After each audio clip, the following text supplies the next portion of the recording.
Hello, just me today. Why is it just me? Where am I? And what has been going on? I am really sorry for the long gap. It's been a rough several months, and I will trace the path for you and explain why I'm currently in Houston and why Sergey is currently in Tokyo. First off, we're fine with each other. We're unhappy about the distance, but some things had to happen, and I'll explain. So when we last talked to you, we had completed beginner 1, 2, and 3 in January, February, and March, and then in April we took a break to kind of solidify and study what we had learned. We went to Nara, we had a fun time. We actually went to Nara a couple of times. It was really wonderful. I think Sergey wants to move there. He desperately wants to be able to say the deer ate his homework and have it be true. But in any case, in May, we started attending a new class so the location we'd been going to for Koto in Shibuya, which was further from our house, it was all full up. So we had to go to the closer location, which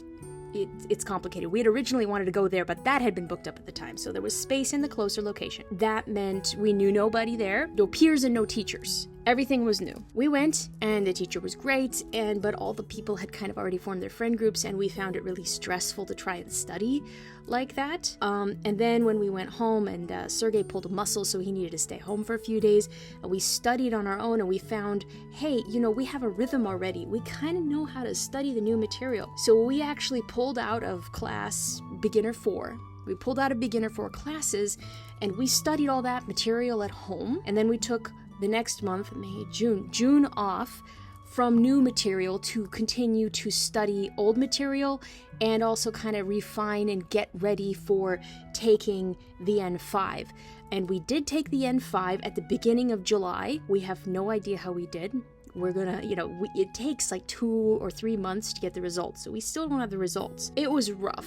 The first section was kanji and vocab, and we both aced the first section, we know it. The second section was reading comprehension questions, and it was a lot harder. You don't get a lot of time. You really have to be able to comprehend this a lot faster than we were able to comprehend what we were reading. It's possible we passed the section, but neither of us is sure, and then listening just slaughtered us.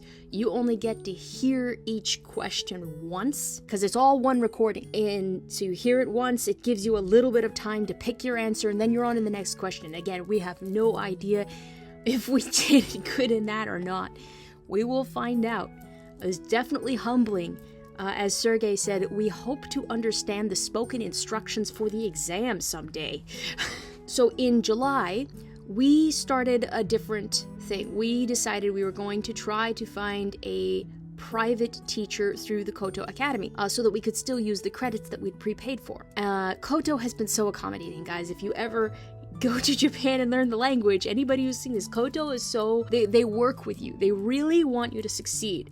So we've made a bunch of different requests and gone in different directions, and they have really accommodated us. So they found us a private teacher for the two of us, and we started working with her in July for the Beginner 5 material. Now, I had been struggling more and more. I didn't really understand why I was struggling so much.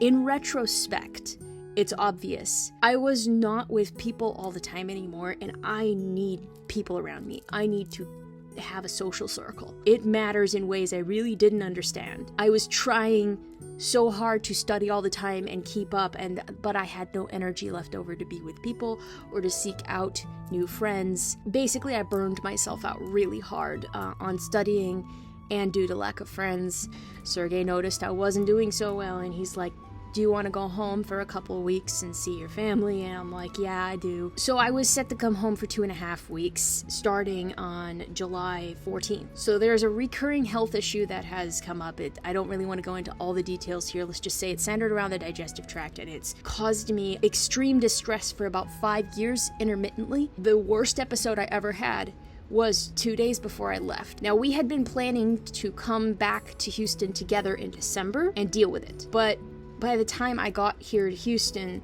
I was still suffering the after effects of this worst episode I'd had, and I said to Sergey, I can't wait to deal with it. So I set in motion dealing with the health problem, which means I have already missed my flight home. My flight home was on, I believe, July 31st. So after a lot of conversation, it's like, yeah, I need to stay here, and I need to deal with the health issue. And Sergey needs to stay there and try and finish out the time so that he can have his year there, because if he spends a year in Japan, that's the last thing he needs before he can apply for permanent residency. His is the visa that this whole thing depends on, not mine. I had the spouse visa. He has the tech worker visa. So he's over there continuing to study. Once again, Koto has been amazing.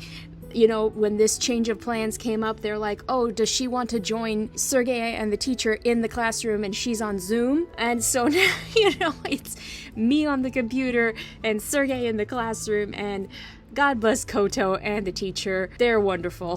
So I'm keeping up with my studies, but even then it's at a slower rate. So our private lessons are only 2 days a week. So everything has slowed down again, which I don't feel like I'm burning out so hard. I've been around my family and people that I know for like a solid month now. I'm doing a lot better. I saw the gastroenterologist yesterday, which is the soonest that I could schedule an appointment. I mean, he's moving fast, and that's really great. My tests are all next week, and the follow-up is not that long after that. Although actually I have to call to reschedule that. But he seems like a good guy, and he seems like he really wants to help me figure out what's going on so that this either doesn't happen again, you know, it's either cured, or at least he can give me a set of rules to follow so that I can quit having this happen. I'd be happy with either at this point. So for obvious reasons, this channel is going on a bit of a hiatus because I'm here and he's there, and I'm the one who makes the videos and cuts them together, so y'all didn't sign on to get a tour of Houston and my life in Houston. We're not sure exactly what's going to happen because things keep changing, and as they keep changing, so does the plan. When we know what's going to happen, I will update again. But it's going to be a while between updates right now because the main focus is just dealing with the health situation. I know several of you have been praying for both of us, and I really appreciate that. And I know several others of you are just worried for us, and I appreciate your concern. Thank you for following us on this journey. I don't think it's over yet. It's just kind of on pause right now. So if I find out anything more, I will let you know. Till next time. じゃあね。